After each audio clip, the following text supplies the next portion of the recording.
Hi everyone, hope you're doing well. I hope you're having a good Monday. Today we're going to talk about TikTok. We're going to talk about TikTok and we're going to talk about the stock market scene on TikTok because it's clear to me, I think I upset a few people on the stock market scene on TikTok the other day. I had a post that went viral and there was a few comments on it. Well, viral for a stock market TikTok standard, and I had a few comments and I thought, oh, a few people aren't happy about that, and I personally didn't agree with some of the comments, so we're going to cover that a little bit today. But I don't know if you guys are aware, I do post a couple of videos on TikTok, and not anything in particular that's like not on the YouTube channel. Basically, I cut up the stocks I'm buying videos and then I post them on TikTok, and it's content that I've already posted, and hopefully like someone finds it interesting, and then they might find the way onto the main YouTube channel. But yeah, this video in particular that I posted, it got a lot of more traction than I normally do, and there was a few comments that went, I don't agree with that, and I think it upset a few people. But yeah, I'm gonna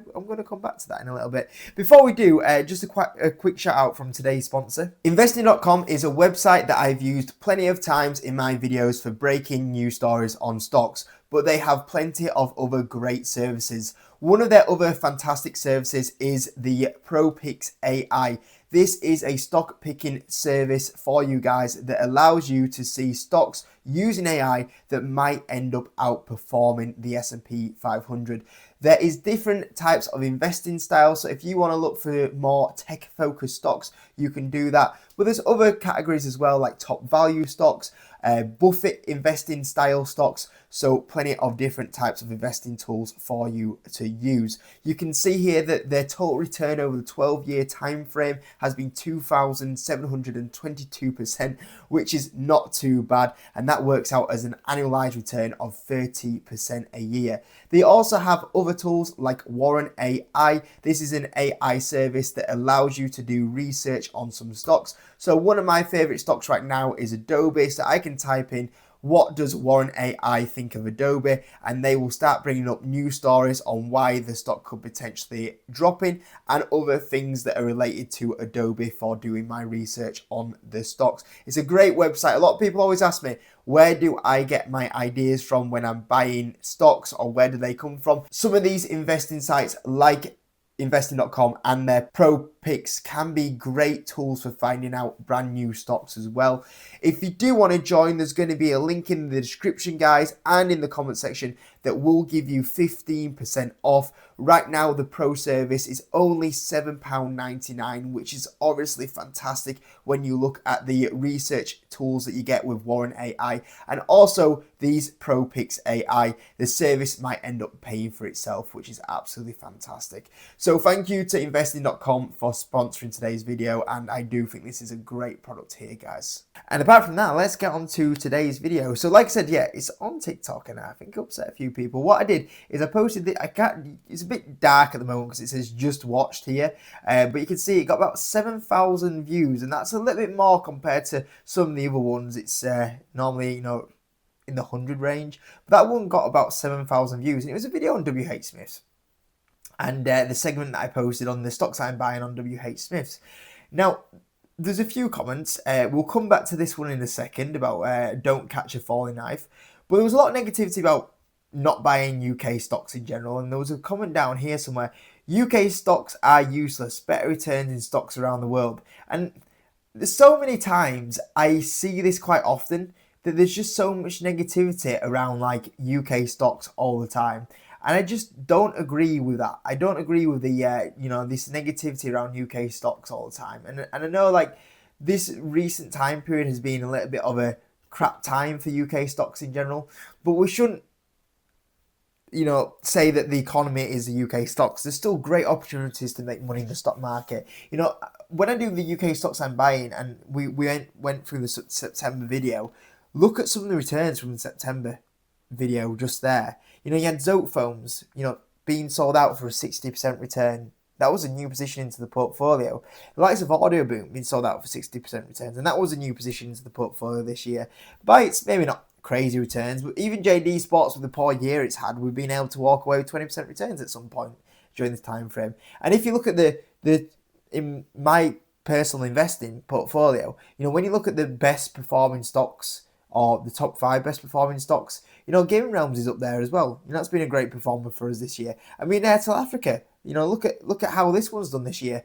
91% year to date, and people are saying, "Oh, don't go buy UK stocks." And you got someone like this up at 91% year to date. CVS Group. Now, granted, I did sell this one a little bit too early, but look at this one, up 54% year to date. So when people say about post about not buying UK stocks, I just think it's so naive. Like, either you've not done the research or you've maybe bought one UK stock and you've been burnt previously, but to just ignore it. Some of these great stocks that you have the benefit of, like, you will interact with them day to day. Like, come on. Like, some gems out there. If you pick the right stocks and great valuations, if you've got stocks way below historic valuations right now, those are stocks that you should be buying, not ignoring them. And even this year, this year's been like some of the best performing in my portfolio this year have been UK stocks, even though I've got a lot of US exposure. And even last year, 2024, I think it was exactly the same in 2024. So yeah, I always don't get this negativity to UK stocks, that people say don't buy UK stocks.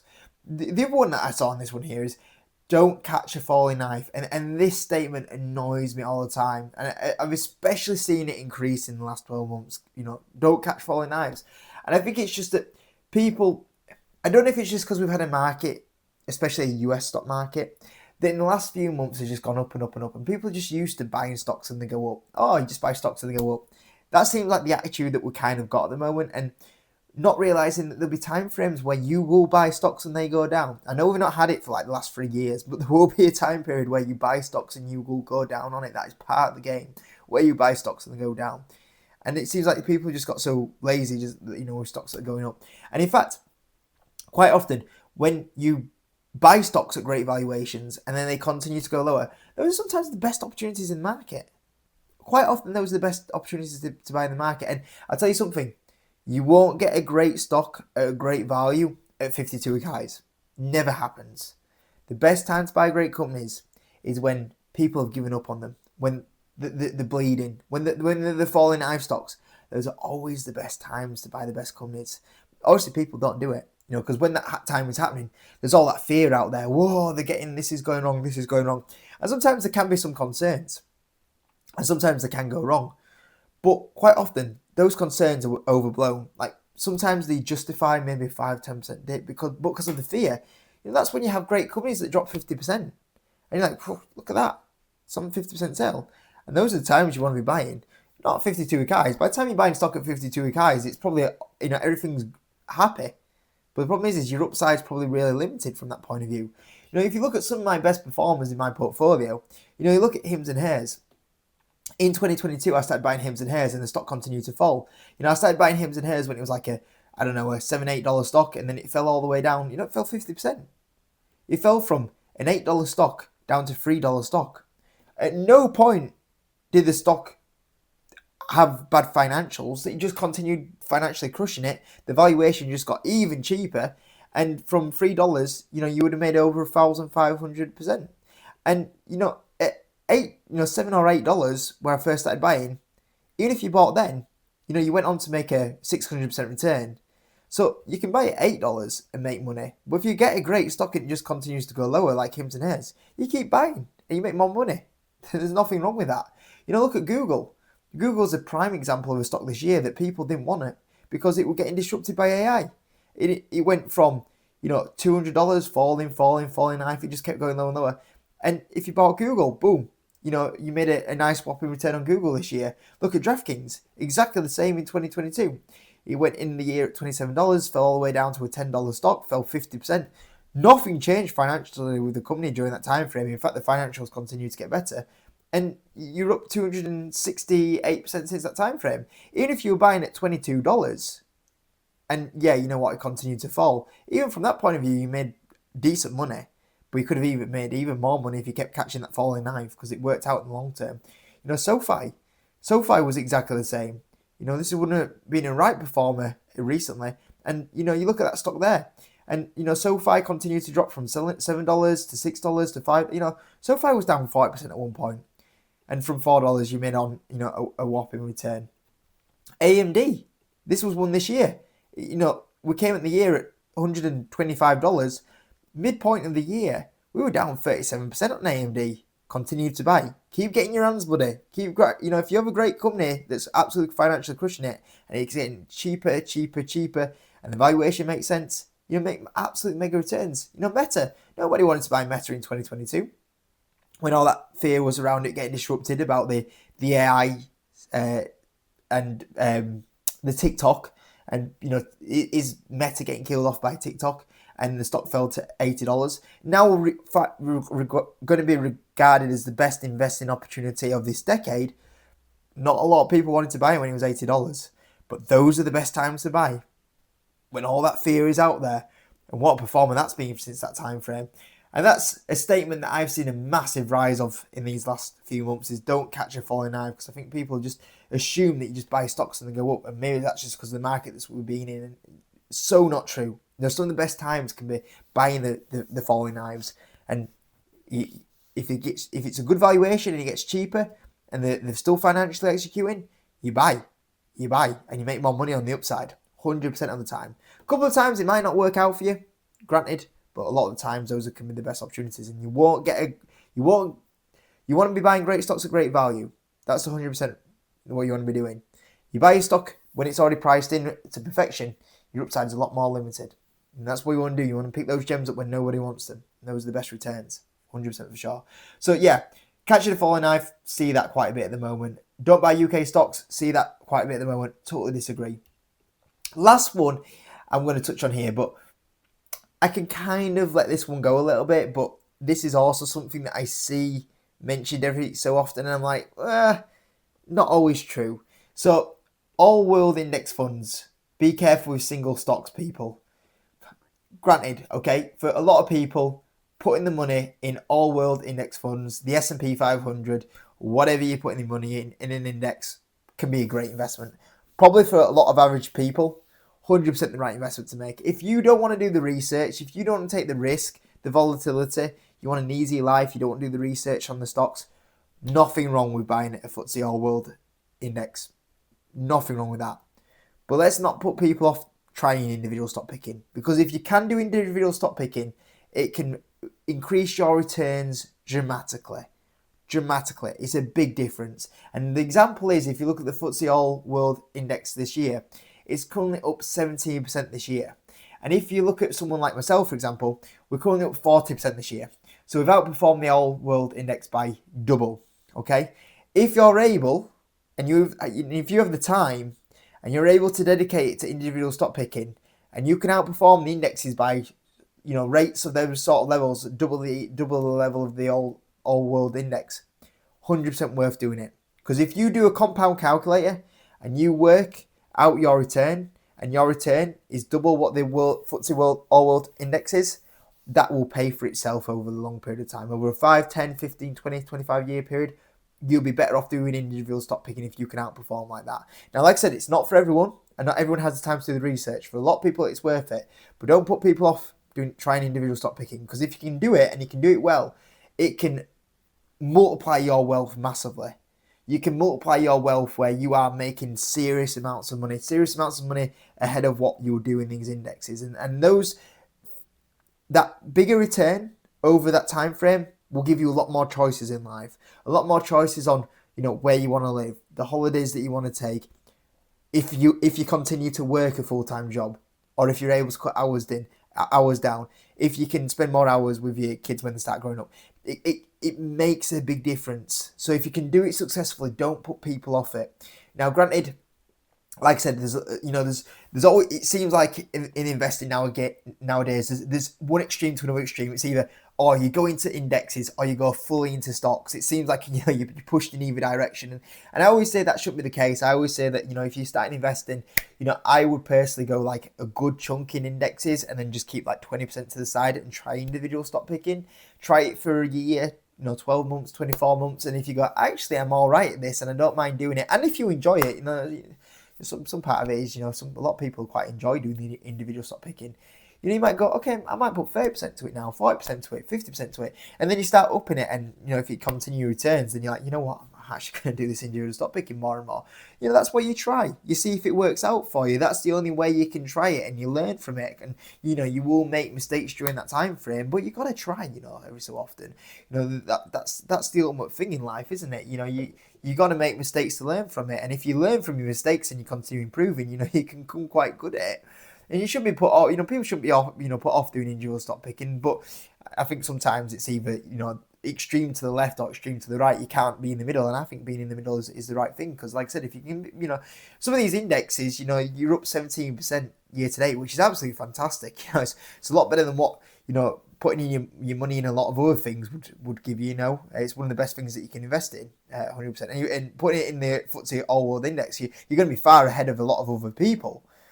But also individual stocks, you know, individual stocks, as we spoke this year, you know, look at Hims and Hers. 131% in a year to date. It's not a bad return. There's not many things in life that give you 131% year to date in a year. You know, you look at someone like a Google, for example, 32% year to date. You look at someone like a SoFi, 113% year to date. And those are sometimes the opportunities that you can get with individual stocks. And you know, individual stocks do give you the ability to make you know, major amounts of wealth. You know, if you get one of those individual stocks that ends up being a 5-bagger or a 10-bagger, it's life-changing money that gets made in those sort of stocks. And you know, lucky for me, I've had 2 of them in my lifetime so far. You know, I've had Tesla, and that overall returned a total of, you know, 10x for me. I've had Hims and Hers now, and that's you know, been a 10xer for me. And you know, to have 2 life-changing amounts of money in that time frame, you know, it's you know, it's good going. You know, you do really notice it when you get those kind of stocks. And obviously along the way as well, there's been other stocks that have, you know, not being 10x's, but have been, you know, 3-baggers, 4-baggers, 5-baggers, you know, the likes of JD.com, the likes of SoFi, for example.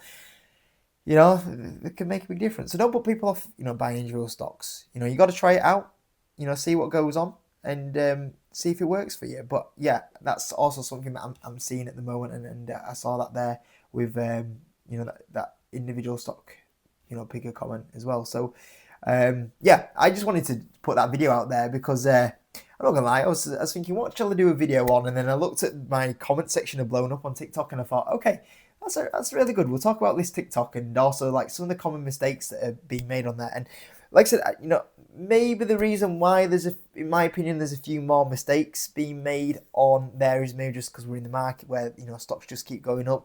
Maybe because you know, TikTok, I would say it's certainly more like a younger generation that use TikTok, and maybe as well like because it's, you know, a lot of fast information, like maybe it doesn't go into much detail, so a lot of investors on there aren't really learning much because it's just fast content and not really getting into like the gritty stuff that really makes you a better investor, a bit more of the nerdy stuff, which is key to do. You know, if you want to be really, you know, great investor, you got to learn the details a little bit. And maybe that's why, you know, a few people on, you know, that's making that mistake on TikTok really. But you know, that's why I post the content. Hopefully, you know, some of those people that are on TikTok make the way to the YouTube channel, and they get more into the gritty videos like these ones on here, or even go the extra levels with doing the really gritty videos on Patreon as well. So yeah, hope it was useful. Hope there's a few things there. I'm sure most of you guys that are watching these videos are probably already aware of those few things, to be fair, but I think it's also good. I try and pivot the content sometimes. I try and pivot the content from, I try and give it to like all investors on the YouTube channel. So I try and make content as well for like the newer investors and try and introduce them to the stock market. But I also try and make the content for the guys that have been doing it for, you know, 5-10 years, and try and give them a bit more, you know, information maybe on the more nerdy side on businesses, and, you know, try diversify it a little bit. So hopefully it's a well-received video all around anyway. So yeah, that's the video anyway, guys. Hope you enjoyed it. See you in a bit.